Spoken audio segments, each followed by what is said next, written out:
Di dalam Agi Waca Gota itu yang tadi di awal Bante cuplikan itu Dhammo dudaso duraknu bodo. Dhamma ini sulit untuk dipahami, sangat dalam. Karena apa? Urusannya adalah ke dalam diri masing-masing. Karena kita semua masih ya dikatakan sebagai putu jana. Arti putu jana itu apa? Putu itu artinya tebal. Jana itu orang. Jadi kalau digabung putu jana ini artinya adalah orang yang tebal. Tebal apanya? Tebal mukanya. Tebal pengotor batinnya, tebal kilesannya.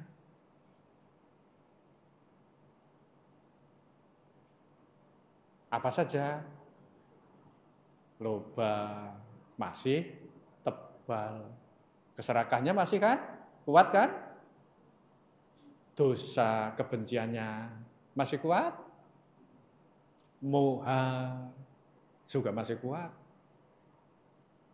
Kebodohannya. Koda itu kemarahan. Suka marah? Tidak? Nah, tapi masih kan? Saya berkurang, sama sedikit-sedikit saya marahnya, cuma sering, sama saja. Saya ini kalau marah sebentar aja, cuma ya sering, ya sama. Gimana? Bahkan orang sekarang itu banyak yang suka marah, gampang marah. Sama anak-anaknya pun mendidiknya dengan wah marah-marah saja. Maka Bante sering katakan orang yang suka marah begitu itu pertanda gila. Jadi ingat Bapak Ibu kalau mau marah saja berarti Bapak Ibu gila. Nah, kalau gila ini mau dilanjut apa tidak? Itu aja lah. Daripada dikasih ilmu macam-macam juga nggak nyambung. Berarti kalau Bapak Ibu ingin marah-marah berarti gila. Nah, sekarang persoalannya gila ini mau dilanjut atau di stop? Ya kembali kepada Bapak Ibu kita semua. Nah, tapi kalau sudah sering mendengar, diajak seperti ini, batin kita ini kan semakin lembut. Jadi semakin lunak, tidak mudah terbakar. Jadi lebih halus. Nah, bisa yang awalnya tidak bisa terima, mulai bisa terima. Walaupun ya sedikit-sedikit tapi mulai bisa terima itu sudah sangat bagus. Itu sudah sangat luar biasa.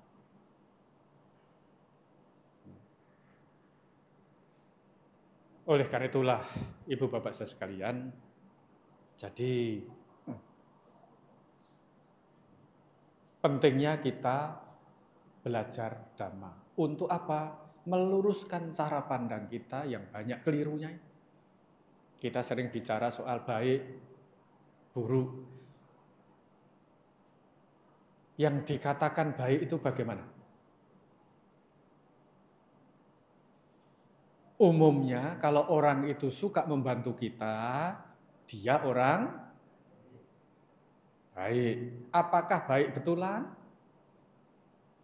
Ya berarti kalau nggak baik betulan, dia bukan orang baik.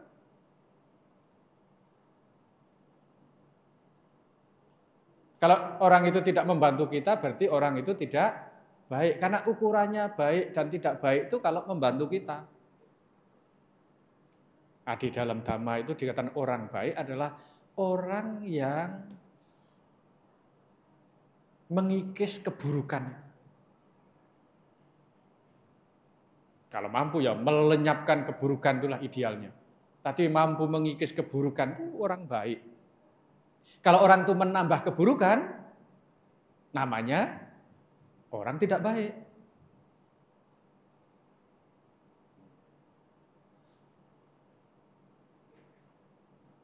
Nah, tapi kalau di masyarakat kan ya yang membantu kita itulah yang dikatakan baik.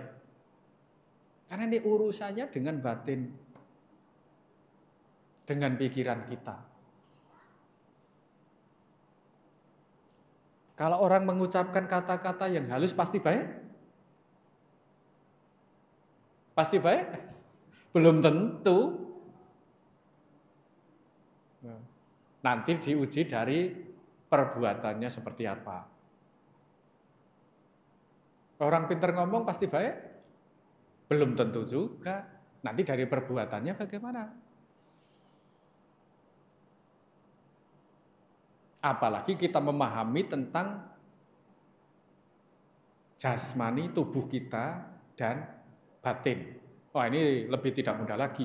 Karena kita belajar Dhamma sesungguhnya ya arahnya perenungan terhadap jasmani dan batin kita. Karena setelah bergabungnya dikatakan pancakanda, bergabungnya nama rupa inilah kita menderita itu.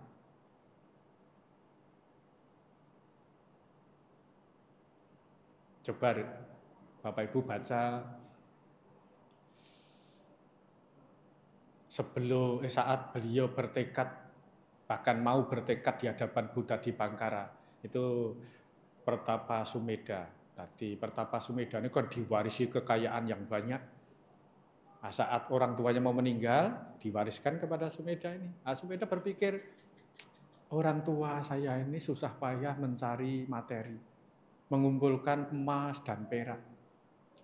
Tetapi saat mau meninggal, sedikit pun tidak dibawa.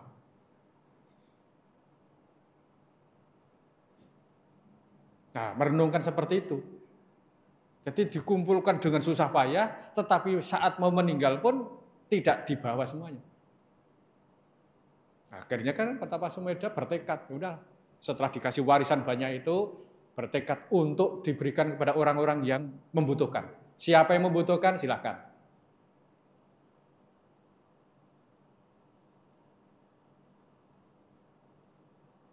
Nah, kalau kita Bapak Ibu, ada yang seperti itu? Ya, sudah punya banyak, berbagi pun enggak. Belum tentu sanggup. Apalagi punyanya sedikit. Nah, ini nanti bisa dibaca itu caranya. Dari situlah beliau bertekad menyempurnakan parama.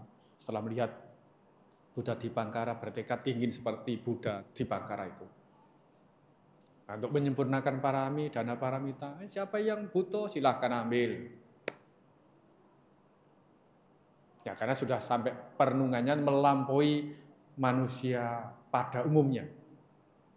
Dan apa yang beliau ucapkan, ya dilakukan. Maka dikenal dengan sebutan kama wadi, yata kari,